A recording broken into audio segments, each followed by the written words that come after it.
Magandang umaga! Kumusta po? Narito po ulit ang update natin para sa lagay ng ating panahon. Ngayong umaga po ng July 23, 2026. Sa ngayon po ay lumalakas na ang habagat at nasa kanluran pa rin ng ating bansa na hinahatak ng bagyong Quiapo na nasa silangan na po ng Central Luzon about 1,010 km east ng Polillo Island. Nataglay po ang lakas ng hangin na maabot sa 55 kilometers per hour at kumikilos po pa-west, northwestward sa bilis po na 15 kilometers per hour.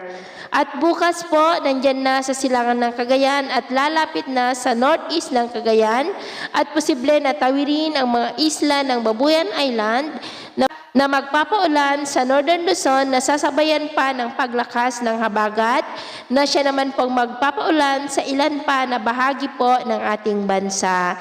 Pero paalala lamang po na maaari pa na magbago ang forecast na ito, maaari na bababa pa ang direksyon niyan o tataas, kaya patuloy po tayong mag-antabay sa mga susunod po na updates at ito naman ay pinapakita ng forecast model natin pong ginagamit hanggang po sa susunod na 2 linggo.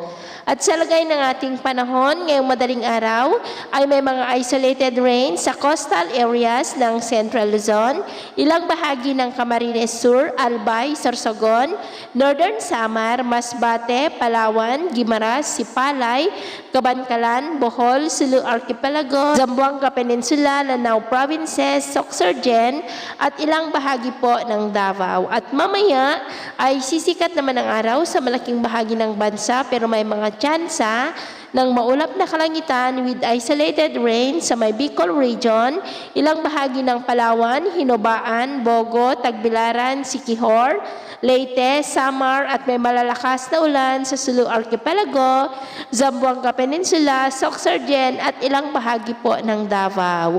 At mamayang hapon may mga isolated rains pa rin sa malaking bahagi ng Mindanao, ilang bahagi ng Visayas, ilang bahagi ng Southern Luzon, Central Luzon at La Union. Kaya mag-ingat po tayo lalo na sa mga banta pa rin ng mapagbaha at pagguho ng lupa. At sa atin naman pong mga baybayin, maalon po sa mga baybay ng Davao Oriental, Davao del Sur, Sarangani, na ang mga alon ay posible po na aabot hanggang sa 1.3 to 2 meters height. Kaya hanggat maaari po ay iwasan na muna natin ang papalaot sa mga nabanggit na baybayin para po mas makaiwas sa mga sakunang pangkaragatan. So yun po ng latest update natin sa araw na ito. At ako po muli si James na nagsasabing sa kahit na ng pagsubok po na darating sa ating buhay, huwag po tayong mawawalan ng pag-asa. Thank you and God bless!